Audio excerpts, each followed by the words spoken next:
Dun dun dun dun dun dun dun. Dun.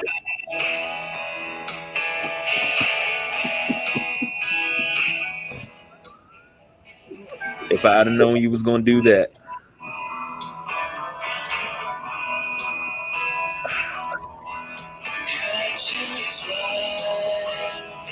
Now, as soon as I heard that song for the first time, I was bugging, right? Because I was like, that's some hot shit. But then when It I is. found out the story behind it, I was like, that's even hotter.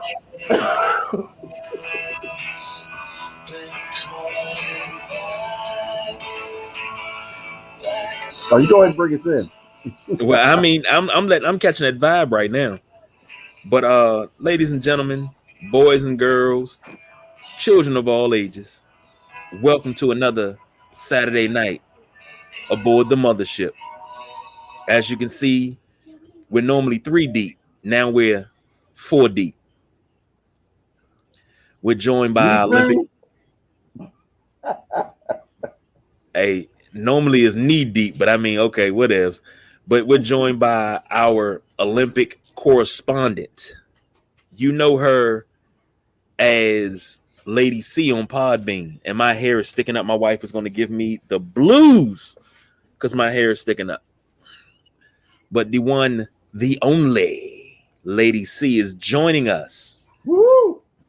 So welcome to the mothership, the straw that stirs the drink that is the Sideline Junkies. I got a special shout out, and I hope she watching. I'm hoping that she is. I wasn't able to make it to her pre-birthday celebration, but my cousin Pat, mother of 7 girls, that's my Aunt Kitty's daughter. Not only is she a great mother, she's an excellent wife. She's an excellent cousin. She's an excellent woman all the way around the board. And even though her birthday is not until tomorrow, I believe. I think it's the 1st, if I'm not mistaken. But we would know. I want to say a special happy birthday, pre-happy birthday to her. Coming all the way from Sideline Junkie Studio number 3.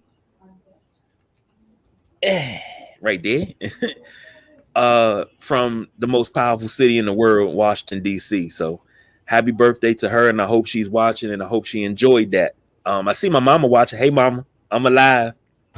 I guess with the Delta variant, that's a good thing to say. Yeah, it is. No doubt. It is. But we already introduced the lovely Olympic correspondent, Lady C. You have the Nubian sumo, James. Greetings and salutations, Lady C. I guess you'll be the China to our DX tonight. We appreciate your presence.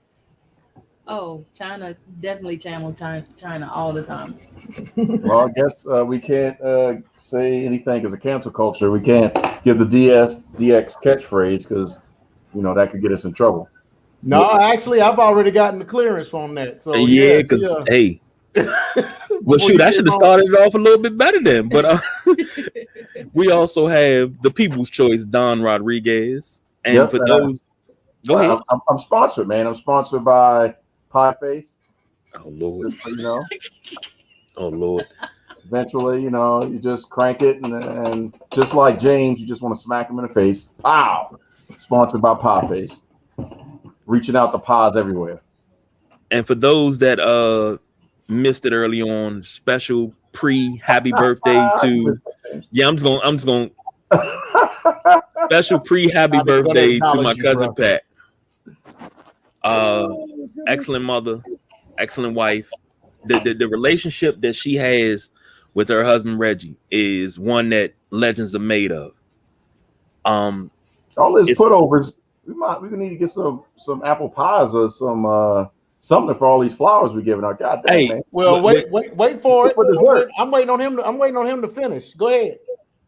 Oh, we need like y'all taking my we might need some violins for this one. Yeah. No, but I'm being honest.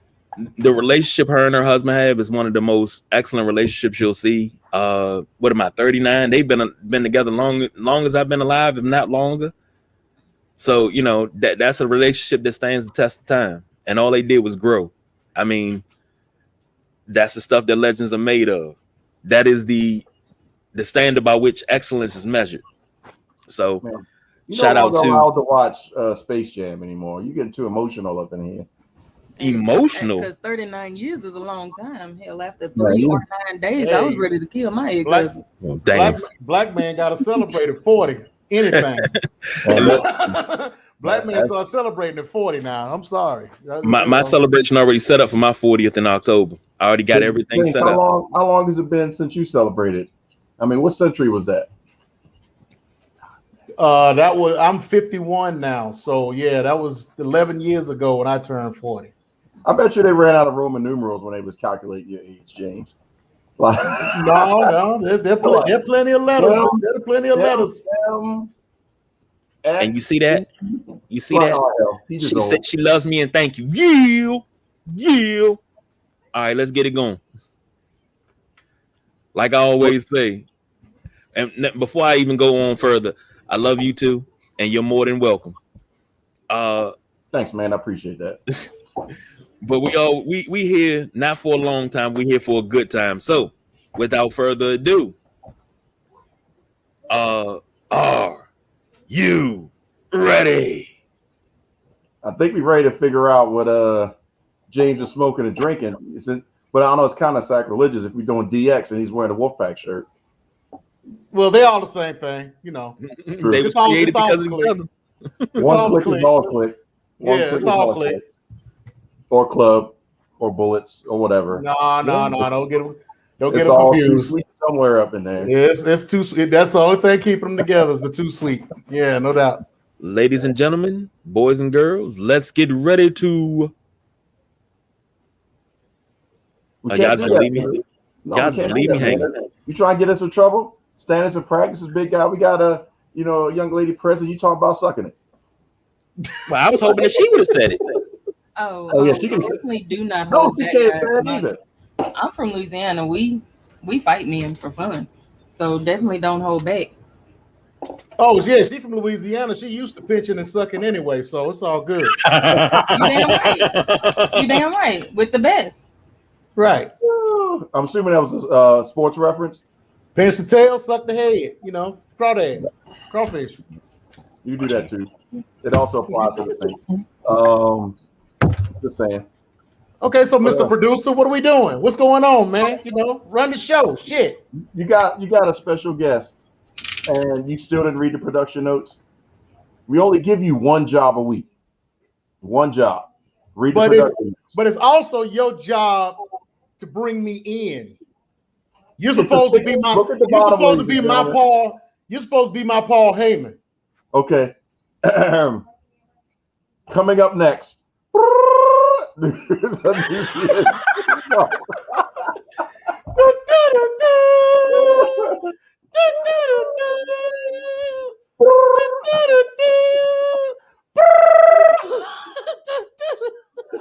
KG at the end of the show last week said we may have to do something with the greatest promo of all time, but unfortunately that won.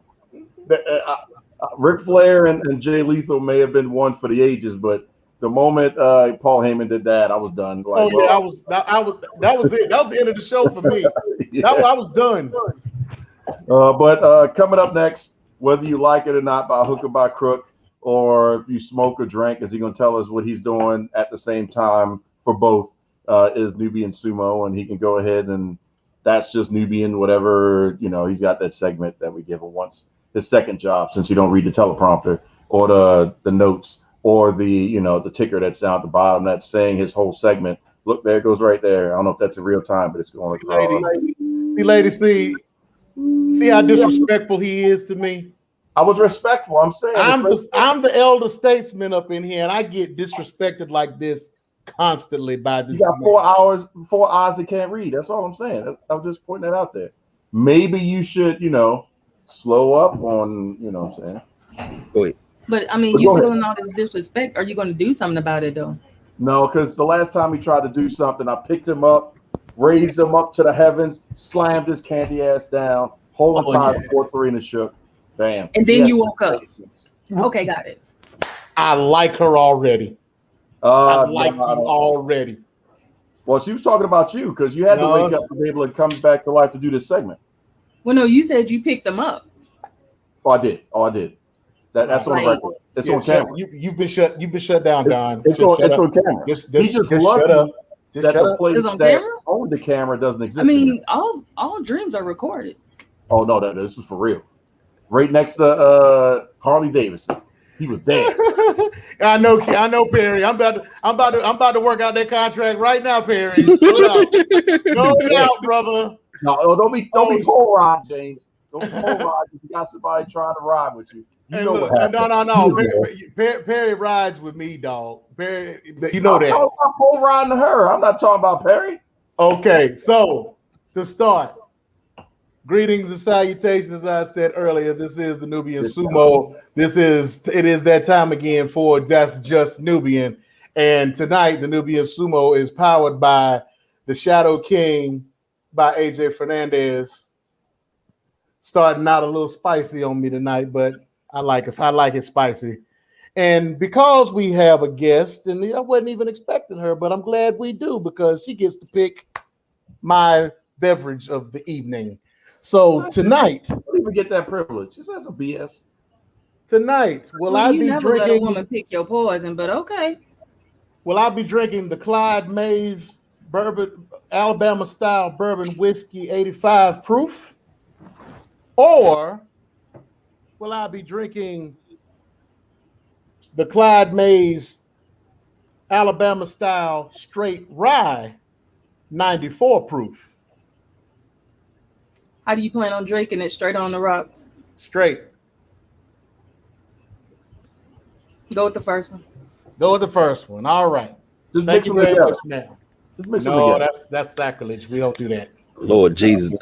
Look, we was without James last week. I think we'll be without James the rest of this week and probably next week too. He mixed both of them together. We're not doing that. But just while I'm opening this to follow up on what KG was saying earlier about his family, I have some flowers I need to give of my own. First of all, since he's on here tonight with us, and it's a pleasure to have him, Mr. Perry Jones, otherwise known as C. Perry Eliezer the Second, with the Straight to Tape podcast, our sister podcast that is on every Saturday, or every Sunday, I should say, at 2:00 on live on Facebook, Twitch, and other fine podcasting or outlets, just like we are. They will be having a show on tomorrow at 2:00, so check them out. Them and our boy Rob the Actual, who has come on the show with us a few times. Tico DeGallo, Bishop Omega, and of course, hi Keisha. How you doing? I miss you. Just wanted to say that. Yeah. Oh Lord. And violin too. now you need the violin because one of our favorite listeners, one of our favorite people, our most constant listener since I've been on at least, William Thompson, Raj, the Chief, is having his 6th wedding anniversary on tomorrow with his wife, Mikhail. So congratulations, long-lasting marriage to you all. I love you to death. I was their bartender, their best man, their host, their greeter, their wedding coordinator, and the whole nine. Within a week of their wedding, they called me and said, "What are you doing in a week?" I'm like, "Nothing." He's like, "Get your ass down here. I'm getting married." I was like, "Okay." So there I was. But just happy anniversary to you all, and wherever you are, here's to you. Very nice, very nice. I guess if we give it flowers out, wait a minute, hold on. If we give it flowers out, I got to recognize a couple that, is truthfully been a staple in my life for a long time. I mean, you know, she's the sweetest ever. I mean, it's just tastes like, you know, so sweet as grapes, you know, just amazing and just always there for you and there to help you out and to make you feel good and you know, just everything. And, you know, her companion, her better half is, you know, is tough and you know, it's going to stick with you like a wet t-shirt. I mean, it's, you know, it's a marriage made in heaven. I mean, when those two came together and you know, just formed a union, it's something that no man can put asunder, but it will warm up your heart, your stomach. I mean, just everything feels good. So I just want to give a shout out to Peanut Butter and Jelly. I knew he was gonna say peanut butter and jelly. How did I know he was gonna say peanut butter and jelly? I knew it. I knew it. In my younger age, when y'all came together. Let me say something. Like I'm sitting here and I'm like, damn, he is giving it up. Nothing right. This is so beautiful. And the first thing that popped in my head was Sunshine by the OJs. And I was getting ready to start singing. And then he pulled some bullshit like that. No, I knew. I said, as soon as he started talking about his stomach, I said, yep, peanut butter and jelly. Yep, I knew it. Well, I mean, you know, sorry. Go ahead, James. You got a whole segment. I guess we got at some point 16 minutes and 30 seconds into this podcast. Well, we were giving out flowers. I got to shout out my boy. I mean, he's on our podcast every weekend. So, you know, got to shout him out. You know. Can we also shout out John Cena? He's sitting right next to. Can't see him though, but he's there. I don't want to see him, but anyway, where'd Lady C go? She tired of your shit. No, she had to go take a phone call. Oh, see, no, hey, fourth wall. Y'all not supposed to be in the same room for the studio. Hey, they sharing. No, never mind. I ain't gonna say what I was just ready to say. Okay, so today we'll start out. So today we'll start out with New Japan Pro Wrestling. They had their wrestling Grand Slam in the Tokyo Dome that's been trying to happen for the longest time, and it finally happened. There was a bunch of title matches during this event. So it started out with the Junior Tag Team Championship match where Taiji Ishimori and El Phantasmo retained their titles against the Mega Coaches, Rocky Romero and Taguchi. Then the Junior Heavyweight Championship was defended by El Desperado, but he wound up losing to Robbie Eagles. So we have a new champion who is the first ever Italian-born champion in New Japan Wrestling. So congratulations to him. Kazuchika Okada defeated Jeff Cobb in the grudge match that they had. Sonata and Tetsuya Naito wound up losing the heavyweight tag team championship back to Tai Chi and Zack Sabre Jr. So they're on their third title reign now, and they're looking to try to get that title back at some point. So they're already looking at a rematch for that. And the match was supposed to be Takagi, the world champion versus Kota Ibushi, but Kota Ibushi is still dealing with a respiratory problem stemmed from COVID that he's been dealing with. So they replaced him with Hiroshi Tanahashi, who wound up losing. So Shingo Takagi is still your world heavyweight champion. Now tonight or tomorrow in the morning for us, tonight for them, there'll be a 6-man tag team championship match with Yoshihashi, Hiroki Goto, and Tomohiro Ishii, the champions, versus Suzuki-gun, who's represented by Minoru Suzuki, and the tag team champions Tai Chi and Zack Sabre Jr. Now, there is going to be a live show, the first live show for New Japan Strong on August the 14th for they call it Resurgence, which is going to be a 7 or 8 card match card. but they haven't put together all the matches yet. They've got about 2 or 3 of the undercard, but the 2 main events are going to be Hiroshi Tanahashi versus Lance Archer for the IWGP United States Heavyweight Championship, which they have been talking about on AEW television, where, especially on the last show, because that's when it was put together. And then Jay White will be defending the Never Openweight Championship against David Finlay, which has been talked about on the Impact show. So going to the Impact show, we had the show. We had the Slammiversary the last time I was on.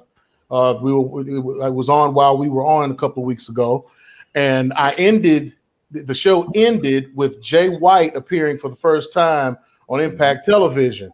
He was in the ring with Omega, Don Callis, and the Good Brothers, where they were throwing up the Too Sweet, trying to get him to respond, and the cameras went off. It just went to black. So according to Twitter and other social media, right after that they went off the air, there was a run-in by Juice Robinson and David Finlay, where they jumped Jay White. He wound up putting the switchblade on both of them and going out of the ring.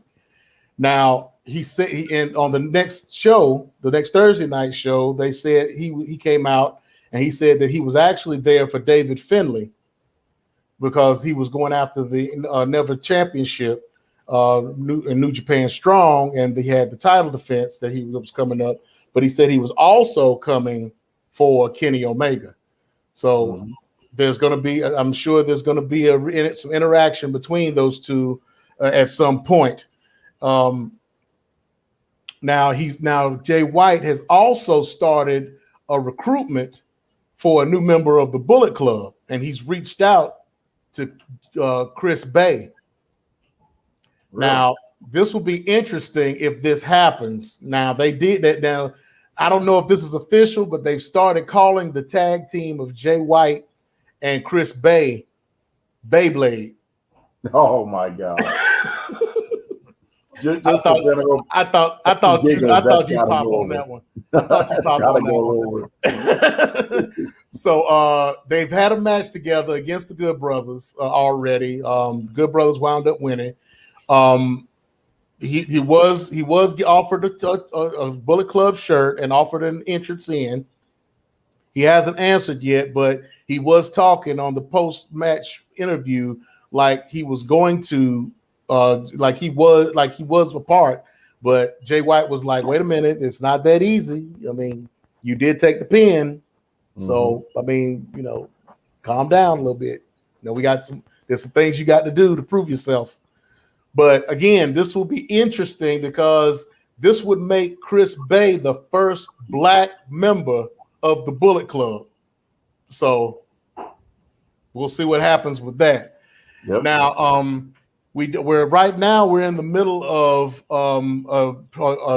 actual pay-per-view for Impact right now called Homecoming, where the main emphasis of the pay-per-view is a mixed gender tag team tournament to crown the homecoming king and queen. Has there been any I know what are we about an hour and a half into it? Any special 90-day pop-ups? Actually, there is one. There was one. Deonna Purrazzo had a mystery partner that she didn't announce until the match started. And it happened to be a gentleman by the name of Matt Raywold. Do you happen to know who Matt Raywold is? And that's Rehweldt. No, not off the top of my head, but I'm assuming that's his real name. That is his shoot name. Yes. Okay. Wait. Let me guess this one. Let me guess. That's why I'm saying I want y'all to guess who it might be. That look like a Matt. Yeah, I'm drawing a blank. I don't know who a Matt Raywold would be. He's actually okay. I'll tell you what his. I'll give you a hint. by telling you what his new ring name is for Impact. Drama King Matt. Drama King Matt. You're not talking. No, it's not Damien Sandow. And then former WWE. Former WWE. Mm-hmm. Actually, to narrow it down for you, he was in WWE, but he's more known in NXT. Really good in NXT too. Oh, you got it, KG? Yeah, I cheated. I cheated. I went to the old Google machine. Who is it then? It is Aiden English from the Vaudevillains. I was saying he was going to come as another name though, or he was going to be under another name, not that name. Well, I forgot what I saw on Twitter, but they were alluding that he was going to be called something else, or he had posted something else. But yeah. And to give him a shout out, he's got a YouTube page, a YouTube video video subscription thing. That's all about whiskey. Okay. But that was so long ago with Aiden English. I was thinking like recent 90-day. Yeah, I know. That's why I threw you off on that one. But wait, it's still. He married to Eddie Guerrero's daughter? He's married to Shawn Guerrero. Yes. Get married? I know they were dating. They got married within the last 2016. Oh, 2016. Okay. I thought it was within the last year. I know they've been together for a while, but I've seen a lot of pictures of them, just casually out and about and stuff like that. But yeah. Yes, he is married to Shawn Guerrero. Yes. Wow. We'll see if she's going to end up in AEW at some point. Yeah, because she damn sure ain't going to WWE. Right. I hope not. Well, there was a time they were talking about they were going to make her an announcer. Well, she did. Because she was an announcer. She was an announcer for Lucha Underground. She was under contract for a little bit. She was, but she got out. She got out of it. Yeah. Good. They released her, and then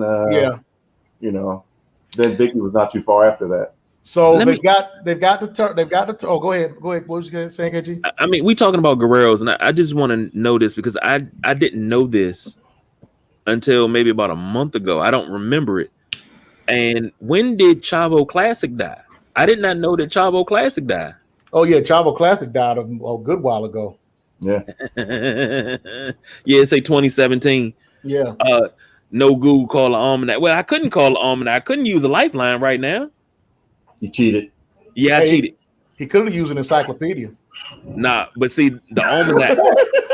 It's a reason. Right. What is that? It's a reason to use the almanac because the almanac knows everything. That means somebody got to knock on your door. Hey, would you like to buy an almanac? I mean, an Encyclopedia Britannica. Well, they were selling almanacs door to door too. So yeah, that's the old school throwback. Y'all know about that. That's y'all know about that. Back in the day when people had to read. They're having this tournament to crown the homecoming king and queen. Like I was saying, I won't really go into it because it's really not significant to anything that's going to happen in the future. It's just something they're doing to fill space, pretty much. There are a couple of other matches though where W. Marcy, the former Big Cass, will be going up against Eddie Edwards in a hardcore match, and Josh Alexander will be going up against Black Taurus for the X Division Championship. Now, Deonna Purrazzo on last week's show was approached by Mickie James, to see if she would be want to do be on the NWA Empower show. She made it. It turned into something because Mickie James ended up getting disrespected, and she ended up kicking Deonna Purrazzo in the face. But in the following week, they came back out. Gail Kim. I don't know why I'm getting my names fucked up. Yeah. They don't all look alike, James. They don't. You said that. I didn't. You're getting them mixed up. You said that. I didn't. But anyway, everybody knows which one he's married to. He might. Anyway, easy. She became a moderator and wound up getting Deonna Purrazzo to agree. So I'm not sure in what capacity she will be in on that show. Probably a title defense. We'll see. But we'll find out what's going on. I doubt they'll put her in that battle royal for the number one contendership for the NWA Women's Championship, because that would be a waste of her talent, for me, in my opinion. But we'll just have to see. Also, Kira Hogan has announced on her OnlyFans page that she will be leaving Impact soon, and it's already started to fruition because they've already started showing some friction between her and Tasha Steelz in the last title match that they had. So we'll have to see where she ends up, and good luck to her in her future endeavors. I'm quite sure we know where she's going. What do you think? AEW. Yeah, most likely. I can see that. They need scuttlebutt right now. Yeah, they need the help, so no doubt. Okay, so now going on to MLW and another show that they had, the Battle Riot, which I was talking about. They had about 3-4 weeks ago. They finally put it on YouTube to where you can watch it. Again, it was the 40-man elimination battle royal that they had, where they it's kind of like so what they do with this one is it's just like a Royal Rumble, except weapons are included. Weapons are legal. It's pinfall, submission, or over the top rope, and you can also be disqualified, because there were a couple of guys that got disqualified, a couple of guys got counted out, and the whole nine. So they had some surprise entrants in. Zicky Dice, who was a former NWA television champion, made an appearance. Lance Anoye, which is part of the Samoan dynasty, wound up showing up, and I'm sure, and he's related to Jacob Fatu, who was their world champion. And since they were in the 2300 arena, of course, you had to have some type of ECW presence. So they called in the Blue Meanie. So the Blue Meanie came in and did his thing. He was in for about a good 2-3 minutes, but that's all you need. That's all you need. Now, there was also one last addition to the open draft that they were having. I was telling you all that they were having an open draft to introduce new people that they were adding to the roster. One of them being Davey Richards and NJ Nduka, who was from NXT, that they've added. The last entrant in the open draft is the newest version of LAX, the Latin American Exchange. Really? Conan came out with 3 guys who are now the new LAX, which is Slice Boogie from NWA. Okay. Danny Limelight, who is now being referred to as Rivera. Okay. And Danny Limelight has been doing NWA. He's been on New Japan Strong. He's been on AEW. He's been doing a lot of independence and AEW for a while. So, he's a name out there that's very good. And also a guy that's been with MLW pretty much since the beginning by the name of Dr. Julius Smokes. So I know I've heard him on commentary. I haven't seen him wrestle, but he's going to be more of a like Flavor Flav type. He's not going to be doing. He'll be more management material, because I'm sure Conan won't be there every week, right? But he'll be there. He'll be there to kind of cover the outside of the ring for LAX.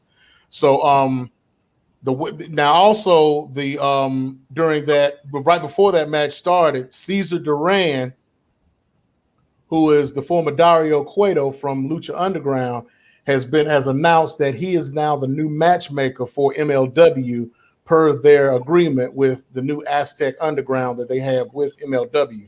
So he'll be their new matchmaker, making up all the matches. And to tell you who the winner was the national open weight champion, Alex Hammerstone. Now, being that Contra has been doing everything they can to keep him from getting a title shot, now he has no choice but to get his title shot, and he can get this title shot at any time that he feels like. It's not necessarily Money in the Bank because he has to actually give notice, and they have to set the match up for whatever the program is going to be. But he will get a guaranteed title shot at Jacob Fatu for the World Championship. Okay. So now we're going to end up with NWA, and NWA has now started what they're calling the Champions Series, which is like a tournament style a thing that they got going on, where they have a champion and a legend who are team captains of 5 different people that they have drafted out of the roster, and they will be putting together matches in group blocks, and you'll get 5 points for a win, 3 points for 2 points for a draw, and if there's a disqualification, the winning team or winning wrestler will get 3 points, 3 extra points, and the other one won't get anything. So the teams are, and I'll run down the teams right quick. Camille, the women's champion, and Austin Idol have one team, and their team consists of Tom Latimer, Kenzie Page, Kratos, Mims, which is a newly independent wrestler that's come in, and Saul Renaro. Then you have Aaron Stevens, which is half of the tag team champions, with Taryn Terrell. Their team is Tyrus, Lady Frost, JTG, Marche Rocket, and Jordan Clearwater. Mm-hmm. Then you have Nick Aldis and Melina on it, who leads a team of Crimson, Sky Blue, Fred Rosser, Slice Boogie, and Jeremiah Plunkett. And the Pope, who's the television champion, and Velvet Sky, will lead a team of Trevor Murdoch, Genocide, Jax Dane, the person that they're calling the Mystery Man, who is still being established, and who nobody knows who these people are except for Billy Corrigan. And now Pope and Velvet Sky say they know who he is, but nobody else seems to know. And then also Colby Carino, who is the son of Steve Carino, the former NWA and ECW world champion, right, back in the day. So now you may remember Colby as a young boy in the old ECW when he was still a teenager, being involved in storylines on ECW television.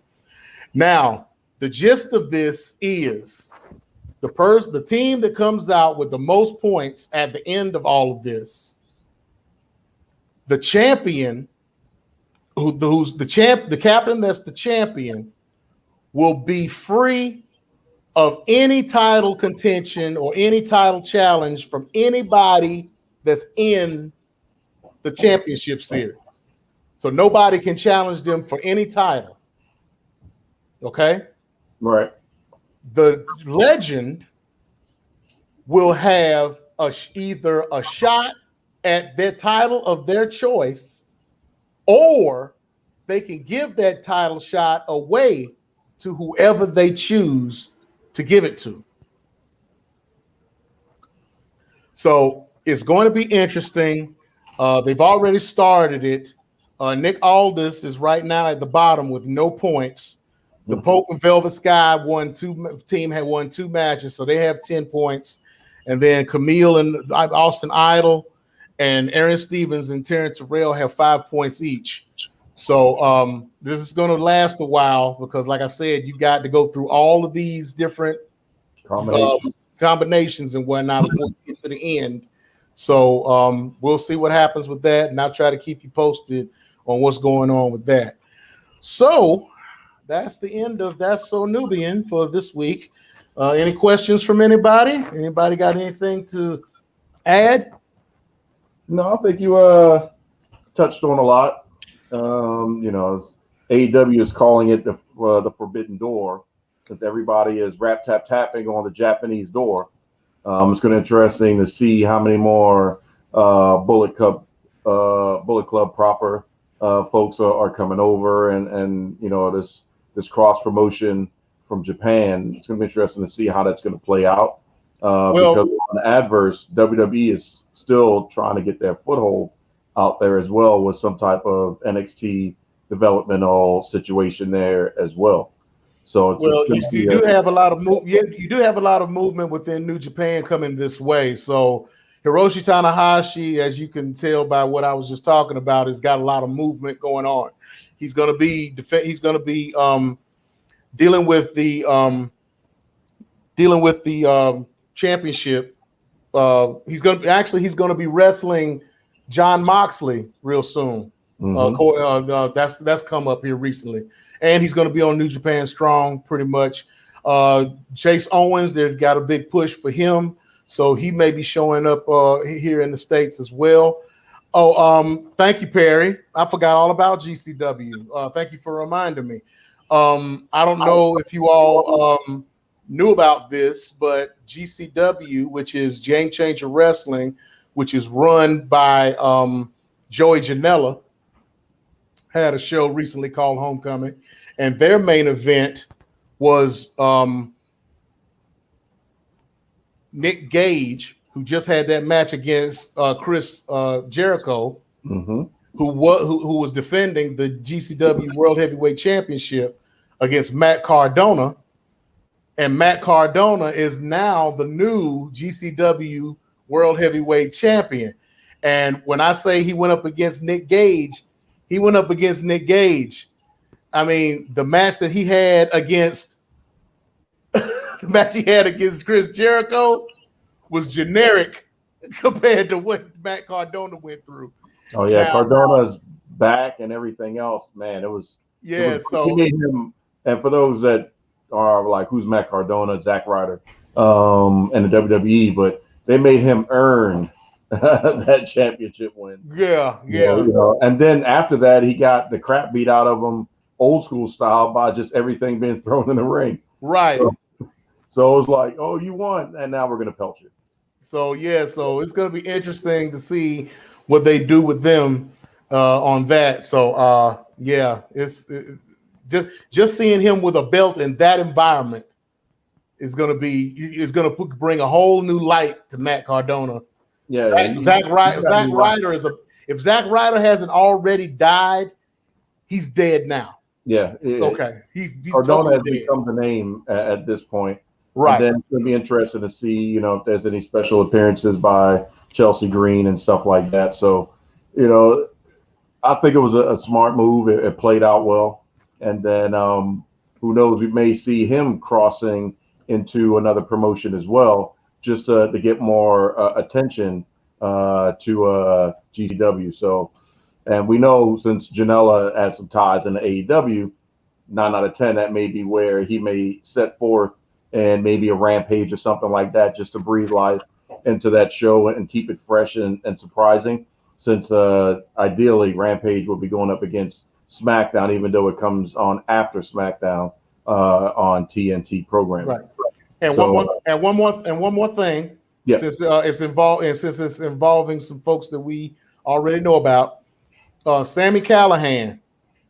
Sami Callihan has a independent organization in Ohio that called Wrestling Revolver, and they're about to have a show at the end of October where he's going to be teaming up with a past tag team partner that he hasn't tagged with in 10 years.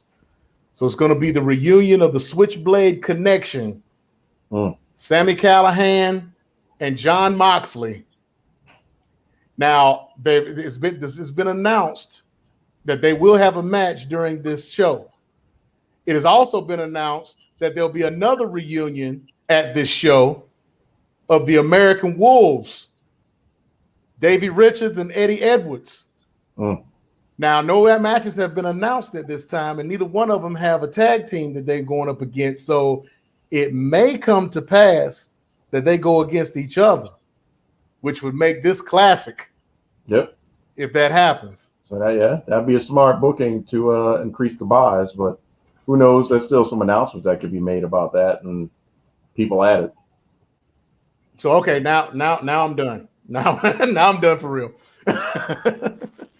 All right, so yeah, you covered a good 2 weeks worth of info, so that's good. And now we must, what was the time limit, KG? What was it? You said 117. I was gonna say 110, but we can do 117. We can push it to 117. I got you, dog. I got you. So before we get into anything else, first of all, welcome back to our Olympic correspondent. But let's talk about this Bray Wyatt thing, because that may trump some of the other stuff that's on the production notes, because that is just hot off the press. It's probably trending worldwide on Twitter right now, because that is kind of interesting that Bray Wyatt was released today that was from just hours ago. WWE. Yeah, from rumored WWE correspondents, it being a payroll thing, a budget thing. But, there's all kinds of folks that are just, obviously saying he's free. He can do whatever he wants. JoJo's still not free. He pulled a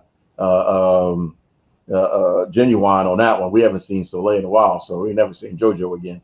But that's neither here nor there.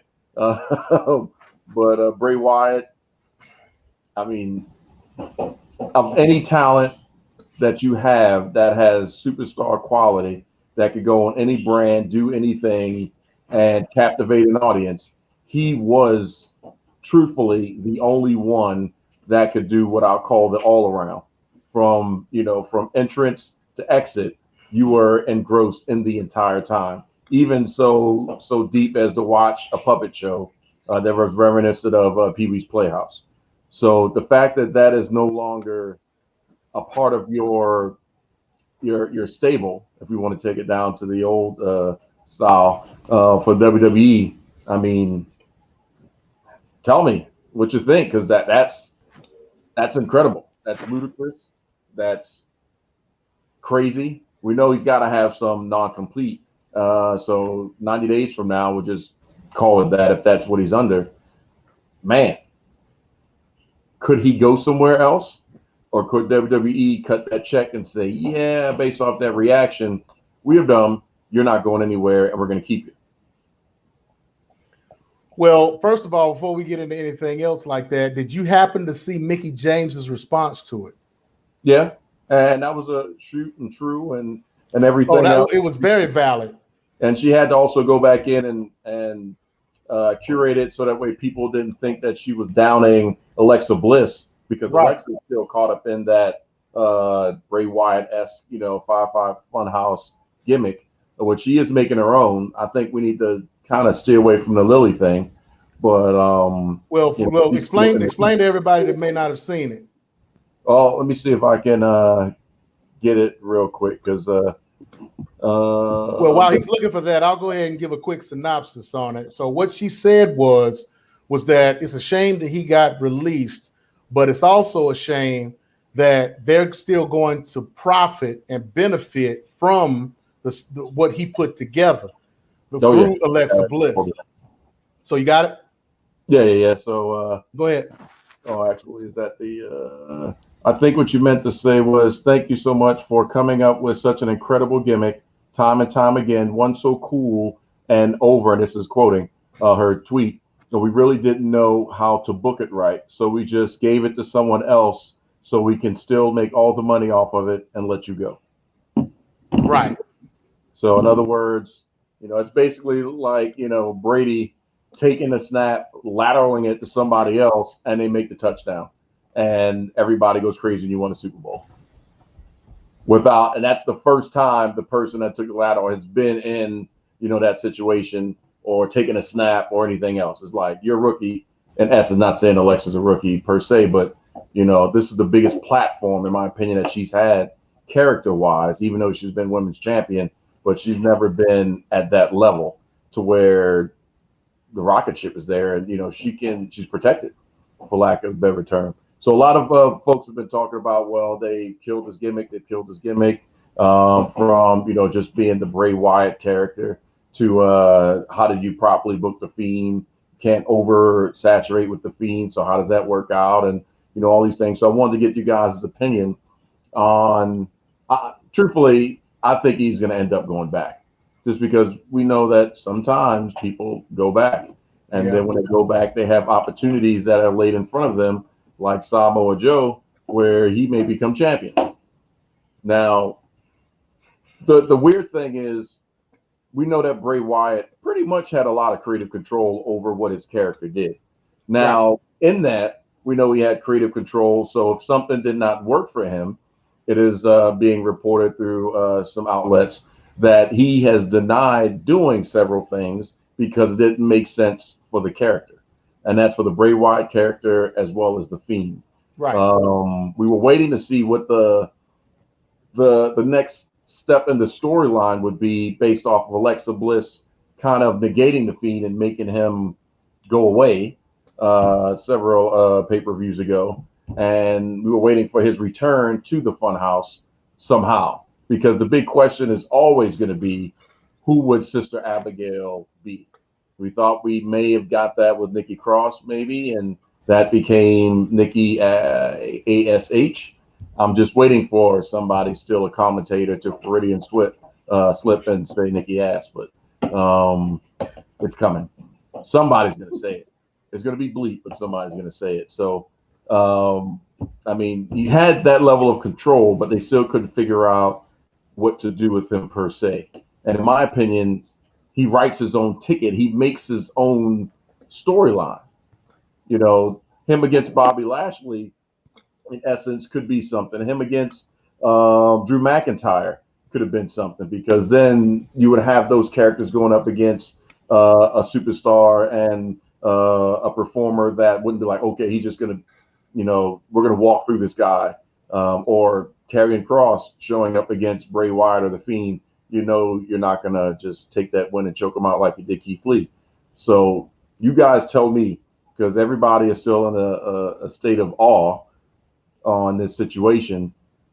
Should he go back? Would you like to see him go back? Do you still want more of Bray Wyatt? Even if we get the Fiend kind of like we get, you know, with Finn Balor once in a while, you may see the Demon, but the Fiend is not going to be something that's in the forefront.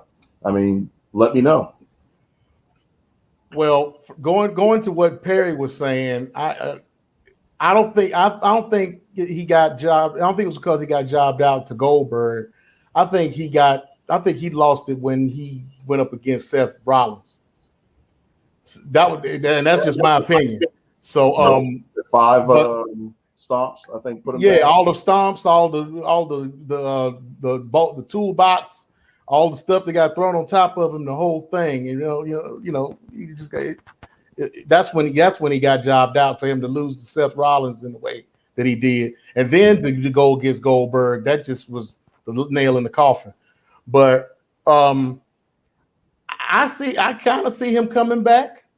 I don't really necessarily want to see him come back after the way he was treated. I can see him going to Impact, because Impact would do a better job theatrically with him, because they've been known to do that, especially with the way they handled Matt Hardy and the broken gimmick.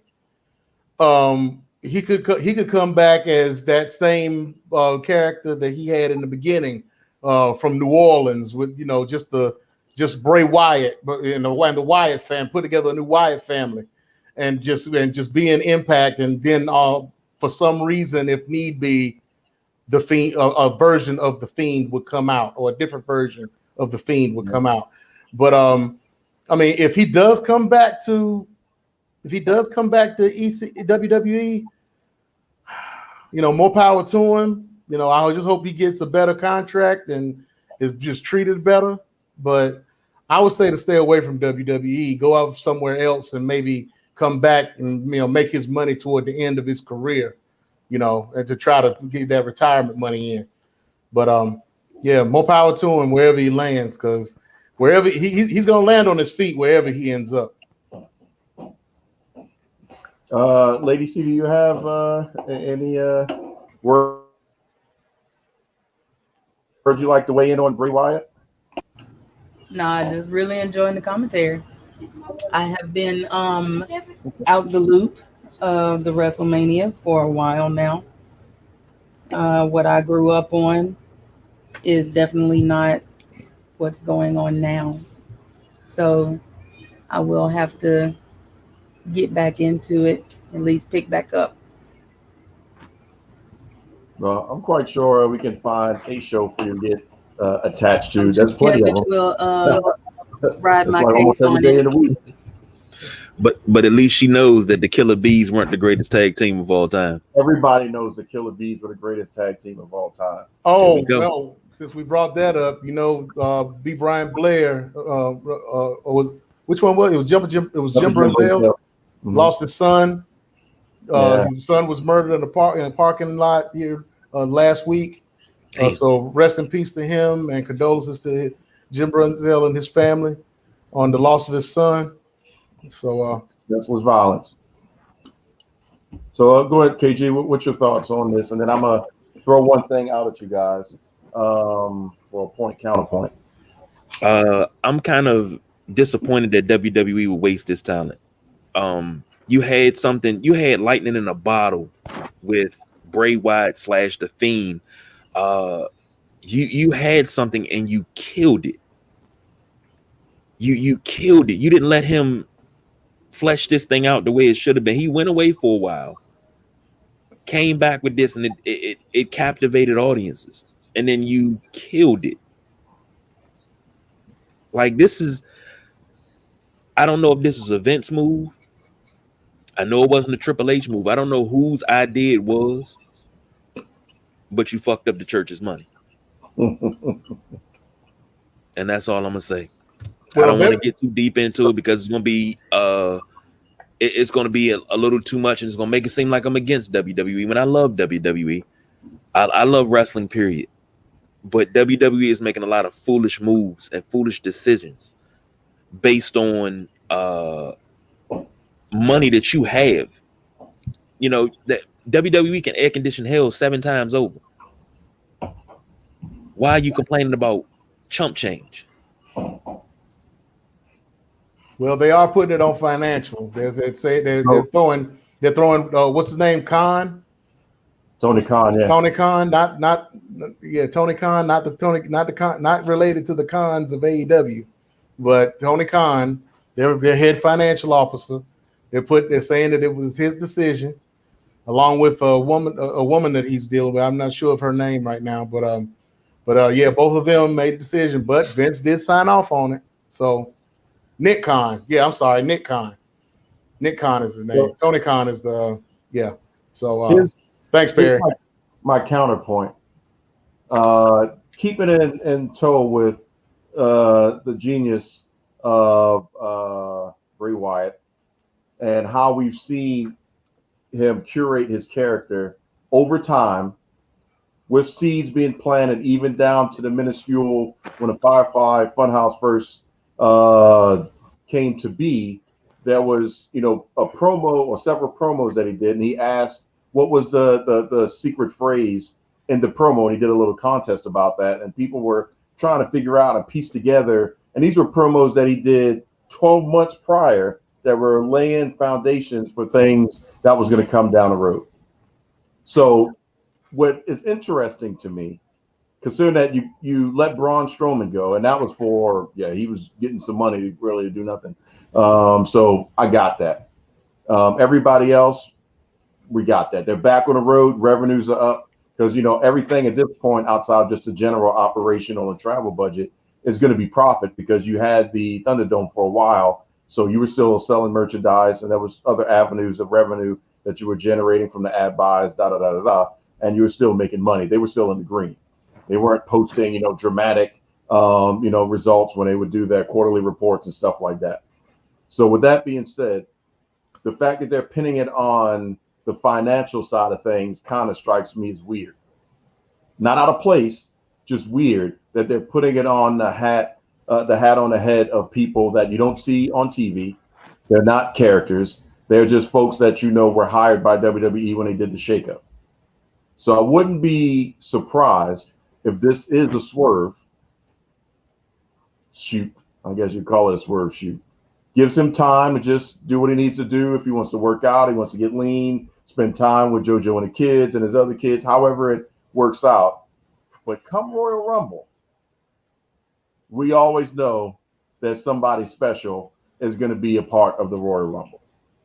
Come Royal Rumble, I wouldn't be surprised with all the AR and all this other stuff that they do for their programming that you see the Fiend, and then if I had to envision it, it would almost be like those horror movies. You know, I guess you could think about it like the V, where they pull the skin off, and then you saw the lizard face under it, but instead you would see an AR, the Fiend's mask being ripped apart and the flesh being burnt off, and then at the end of that, the lights would go out, and then the official Bray Wyatt music hits, and there you go.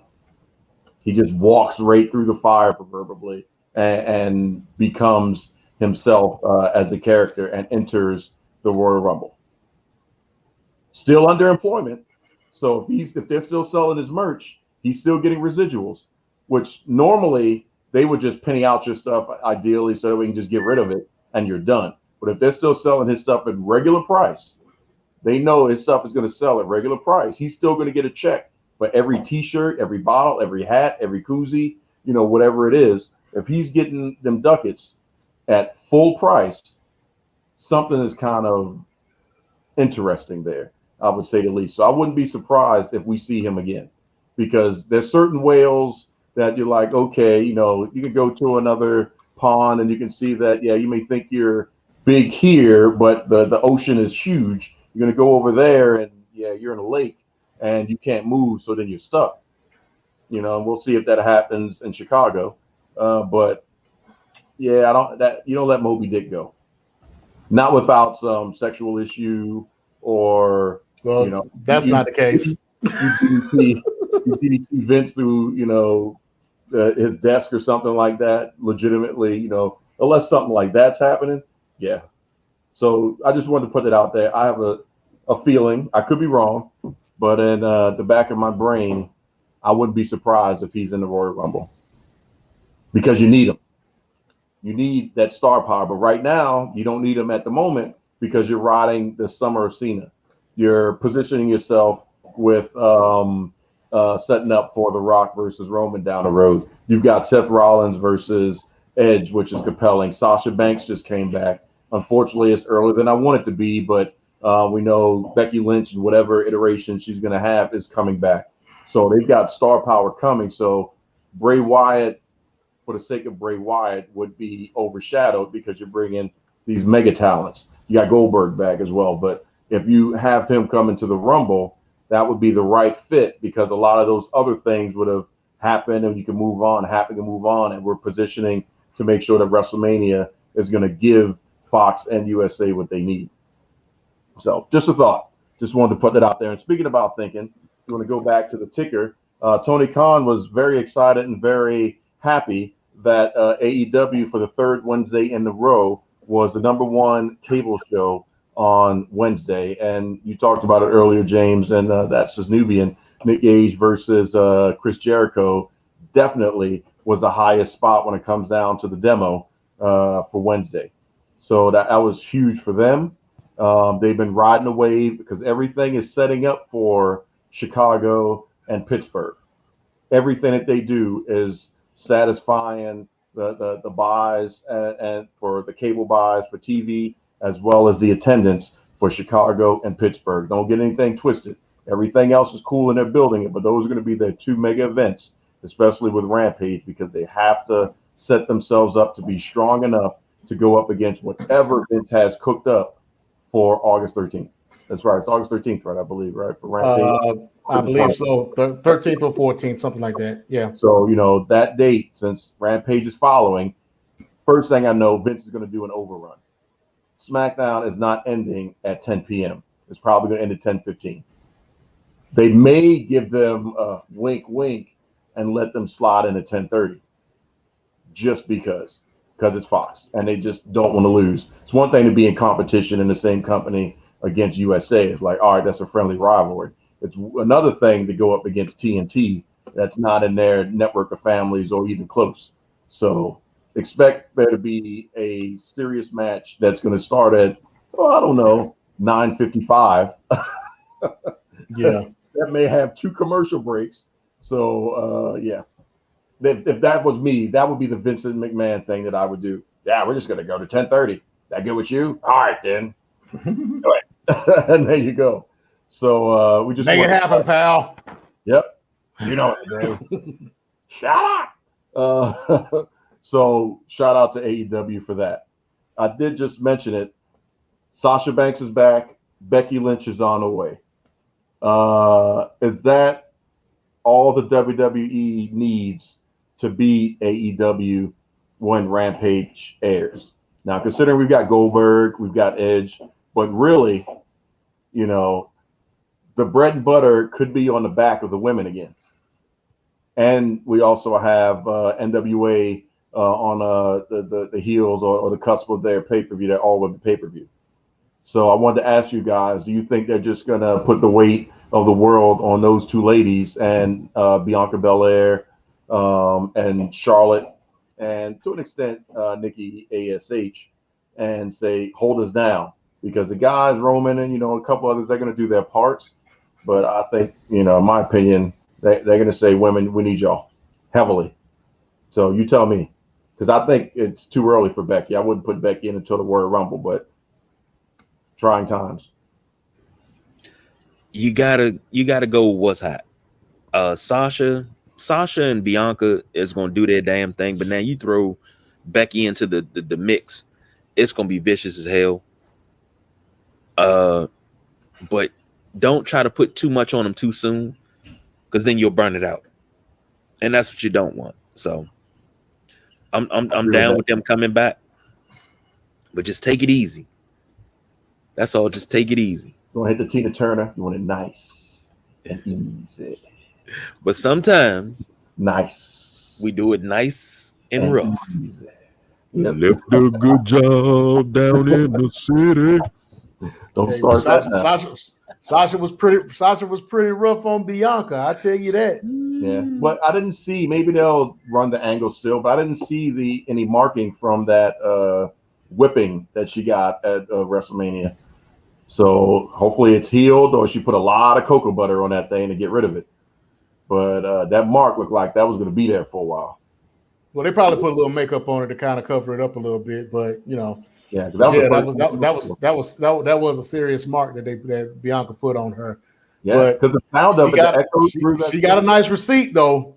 Yeah, she did. You know, I knew something was coming because when she came out to kind of save her in the first part, and she kind of threw her up. She kind of like snatched her up and then hugged her. I was like, uh-oh. I was looking for a belly to belly then. Yeah. I will say shout out to Sasha Banks for doing a great job with that crossface, because you know that was a Cena run-in. You're like, you know, nobody believes that, right? But she had that since then, and also Bianca did such a great job of selling it, in my opinion. If you go back and look at it, you'll see where she had to get the cue from the ref. It's time for you to fake going to sleep now. Right, yeah. Because she was, right before they went off air. So if you go back and look at it, you're like, yeah, that's about the point where he said you need to pass out at this point. So that was a good swerve. There was a lot of fans. You see the Caucasian guy that almost gave the black guy WrestleMania look. He's like, you didn't see that coming? I think all of us saw that. I don't know how you missed the memo, but hey, you know, it was good to see her back, because we've been wondering when she was gonna be coming back. You know, we saw her at the SB, so like, okay, well, you know, she's got to take the SB, but when is she gonna come back? And we all know that was some unfinished business, because you can't whoop me like that and not expect to get the receipt back. So. Well, that was her chance to get in, you know, with the SB. So, you know, they established her coming back with them, you know, being all buddy at the SBs and whatnot, doing the interviews together, you know, all the hugs and everything, and all the respect given to each other, and for her to come back a few like the week or 2 weeks later, you know, to kind of save her. You know, that was all. It was all a setup. So yeah. But side note on that, then. Does that mean who are you going to put the belt on? Just go ahead, and we know it's going to be a SummerSlam match. This will be a preliminary, it's not final, so you can change it between now and then. But KG, who are you going to put the belt on? Bianca keeping, or are you going to give it to Banks? I'm gonna leave it on Bianca because what she doing with that belt, Rolling Loud, the SBs, it's her time to shine. She deserves a quote unquote Becky Lynch type run. Where even if it came down to it, I would love to see a Bianca 2 belt. I mean, I know I'm asking for a lot, but I mean, damn, come on now. Hell, make her a Bianca 3 belt. Get her the NXT women's title too. Could be. What about you, James? Well, I just want to ask about Rolling Loud. Now, do y'all feel? I mean, I kind of feel like. I mean, I know they did it for exposure. I know they did it. You know, you about to say you want to use the R word, don't you? Yeah, they did it for ratings. No, not for ratings. The other word. What? Reefer. There was a certain hue that was in heavy multiplication in that.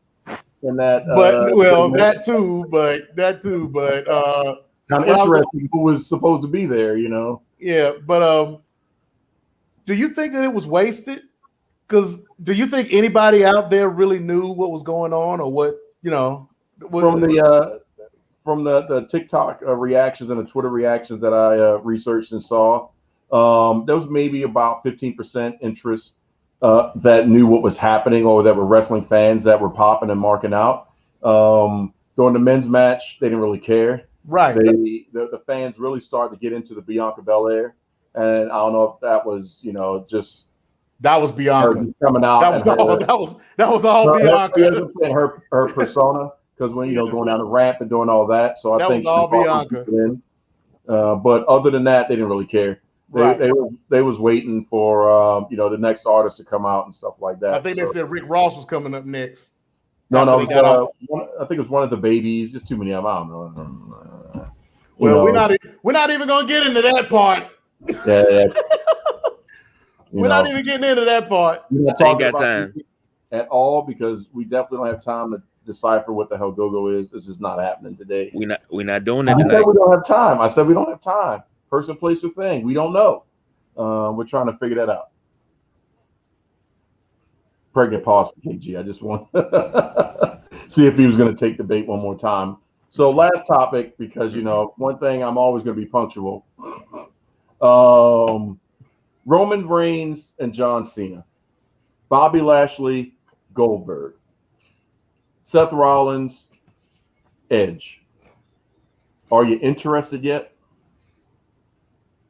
Now, I know that Seth Rollins was based off of what just happened Friday, after watching a little bit more in detail. But have they sucked you in to the point to where at least those storylines matter to you to watch the rest of the show? No. How come? I'm tired of seeing Goldberg come back and keep getting title shots.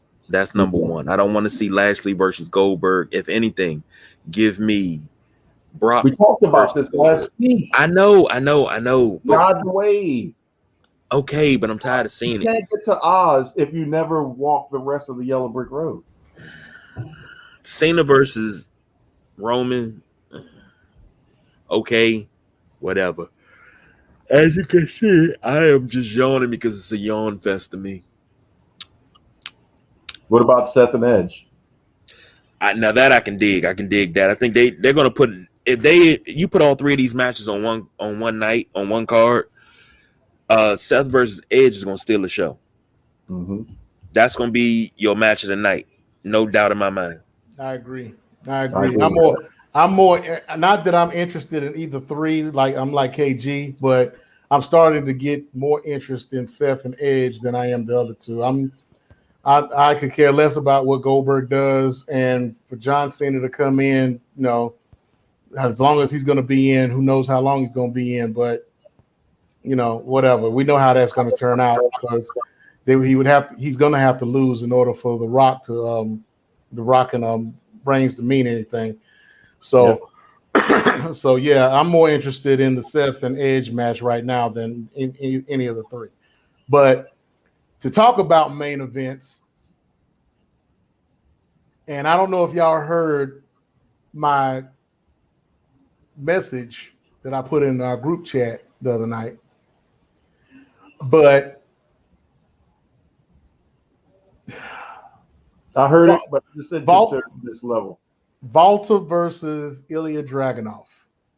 It's going to be big, but I was just, from the coming in perspective, that's why I didn't put that one there. Because we know that's still going to be match of the night. There's nothing else on that card other than the Indy Hartwell thing, just because I want to see how it plays out with her and Dexter Lumis. Are they finally going to kiss and stuff? I know it's cheesy, but I'm kind of invested in that storyline with the Way and Dexter Lumis and all this stuff. They got me. It was a good story, and I want to see the end of the road. But other than that. But for them to move that to take over, knowing that that's a guaranteed main event anywhere. Yeah, because they didn't have anything else that was hot and heavy. Understandable, but I mean that's happening with Joe. That's going to be the main event. Yeah, that's what I'm saying. But everybody knows. The only way this makes sense is if they make Volta and Dragunov the main event, and they're not going to do that. But even if they don't, I mean, because the only way to, in my opinion, to really take it to the next level is for Cross to still win.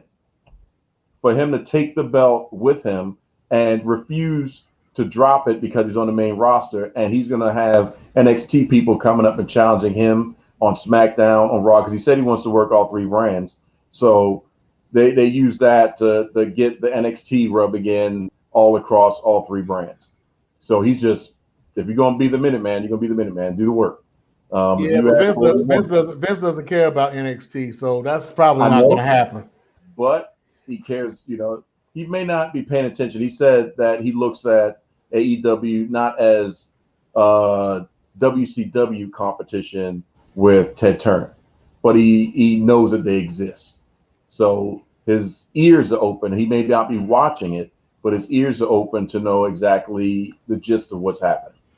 I'm just upset that they robbed Volta and Ilya Dragunov of a main event spot. Yeah, that's all. But I would rather, on the flip side, I would rather know that that's going to be seen by masses than missed on by masses on NXT UK for those that aren't going to get up and watch it, those that don't have Peacock at that point or whatever. If you sign up for a free trial after doing that, or however you can get a chance to watch it, you may have a better shot at seeing something that's just going to be a spectacle, match of the night guaranteed. And I'm a huge Volta fan as well.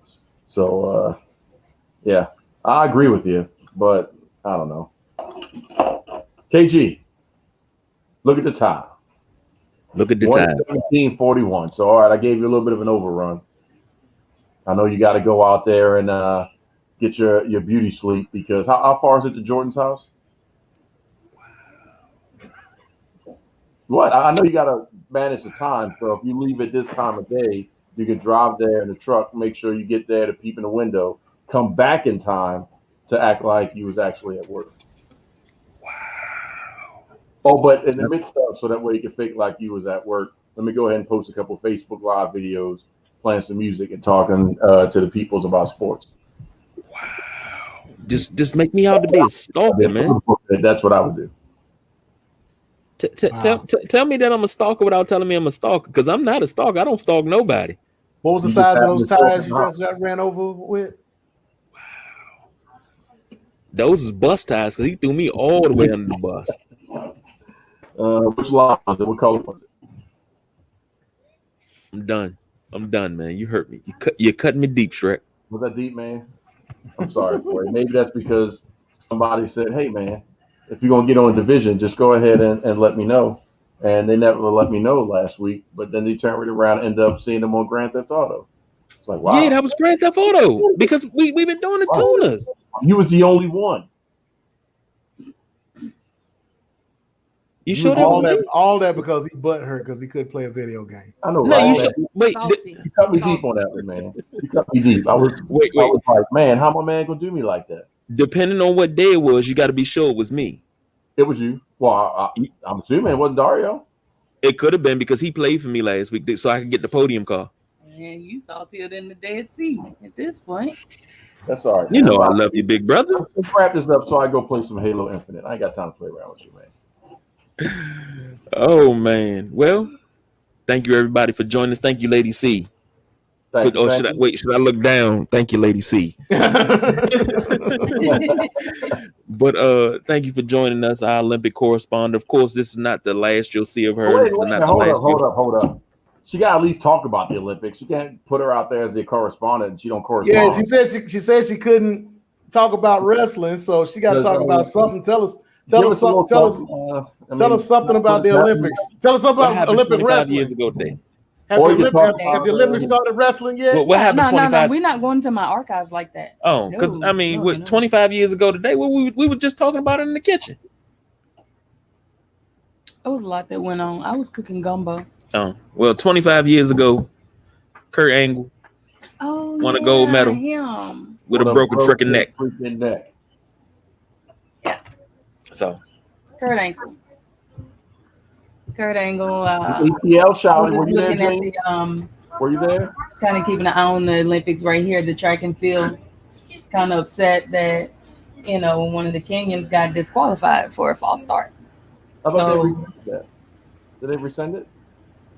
No. Didn't the mixed 4x4 get disqualified for a late pass too? Well, somebody didn't take the call. I don't know where. I was trying to keep an eye on that and see exactly which race that was. I know he got disqualified. It was the mixed 4x400. Okay. They got disqualified for a late pass. This one was just just now, a false start. Oh, okay. Well, this happened. I want to say the one I'm talking about happened like either yesterday or the day before. Yeah. I think we'll say the same one, James. Yeah. I don't know. I don't really see the Kenyans just really being in these sprints. I see them dominating the long races, the steeplechase, anything that's long distance, because that's what they've always done. Right. You can't catch a Kenyan just like you can't catch a crackhead, because that's what they just come out doing. Because that 400 was gone. Yeah. And the Costa Rican gymnast that ended her floor exercise with kneeling and with her fist up in protest of Black Lives Matter. Worked out. I still haven't heard about what happened with her. It was a loophole. They can't do anything about it. It was a loophole that worked in her favor. They can't do anything about it. It is what it is. That's why they gloss over it and let it be what it's going to be, because they don't want to touch that with a 50-foot pole, just like you don't hear about the ladies in the volleyball anymore. I forgot what country it was that were going against the outfit. So they didn't want to they're wearing shorts instead of bikinis. Yeah, right. I heard about that too. And Pink, I'm supposed to be going to Costa Rica at the end of September, so I'm gonna go find her and pat her on the back. And it's time to go. I know where that's going. Gonna pat her on her back. I'm gonna pat her on the back. To pat her on the back, it'd be like some Me Too stuff. Oh, we already there. Ain't no stuff. We're already there. We're ending the show because it'll be around the shoulders. Line is about to be crossed. It'll be around the shoulders. It won't be anywhere else. Yeah. I'm pretty sure you'll put them around your shoulders, but it's okay.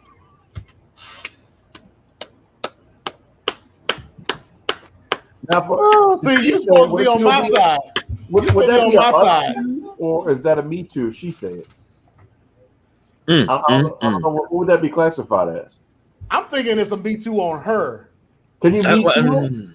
That's a Me Too on her. It's still the same terminology. No. Because most of the Me Too has been on the women's side of things. So I mean, I'm kind of at a loss on that one. That's a Me Too because she's the one that took it there. I didn't take it there. Oh, you I didn't take it there. You said you were sitting around the rim, James. Be around your shoulders. Around the rim. Exactly. I was around the rim. She flushed the toilet. Wait. I was around the rim. She started to swirl. Good job, James. Reel that in, because that is not where I was. That's not where I was either, but I'm going to go ahead and let it go. Wait. Good job bringing that one in. You just rolled that one in like Bassmasters and then threw the toilet thing, and they're like, my man. Standards and practices are not shutting us down because he made it a total. Boy. Okay. Yeah. So how about that pod bean? Thank you very much for listening. Thank you to our Olympic correspondent.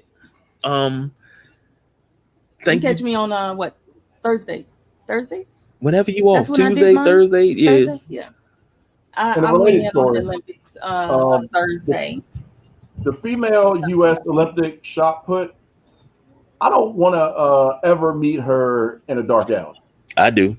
I do too. Look this up. Raven Saunders. Oh yeah, yeah, man, she will murder you. And she rocking the Joker outfit. Oh no, man! Right. I'll take that, Merc. I'll take that, Merc. What you got on that 40, homie? Everything you want. Like somebody call Black Jesus. Crush her spine with her pinky. Heck yeah, man. She needs to get them off for real. That's all right. We'll make good snoo. Hey, don't look at me like that. She look like she's about to beat me right now. Mm-hmm. Get him! Get him! Stop it all. She's like, go get the unicorn. Get him! You hear that, Jay? Go and take that shirt off again. See what happens. Get the unicorn. Get him! Get him! Definitely my crush right now. So yeah, definitely crushing on her. She's like she's gonna beat me. Athletic wise. Oh, don't try to clean it up. Don't try to clean it up. Don't try to clean it up. You were part of this. A woman meet another woman? Is that possible?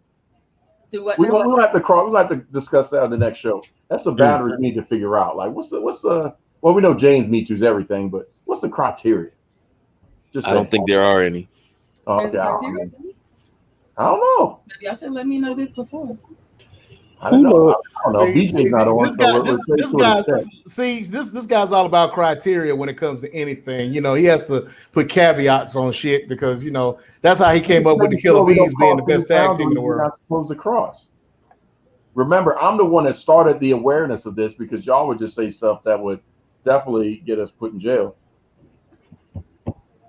Don't even really go ahead and leave it alone. Really, something like that. Really, talking about all the the tail and the sexual positions he's doing with all the different streams and stuff. So I mean, you gotta well go and tell him about those streams again, but and then you're supposed to be wrapping it up, D. Yeah, I'm trying to. Y'all just keep going. But don't forget to check us out: Spotify, Apple Podcasts, Google Podcasts, iTunes, Podtail, Podbean, Podchaser, Castbox, all of that. Any streaming platform, we there. Yeah, all that. So don't forget to you can watch this on YouTube, or you can catch us on Facebook Live. Anyway, you stream, you can hear us. Sideline Junkie. So with that being said, we got the Nubian Sumo, the People's Choice Don Rodriguez, the Olympic correspondent Lady C. I'm the big guy KG. We don't do no overtime. We are out of here. Your bonds. Oh. Konnichiwa, bitches. And we out. He says.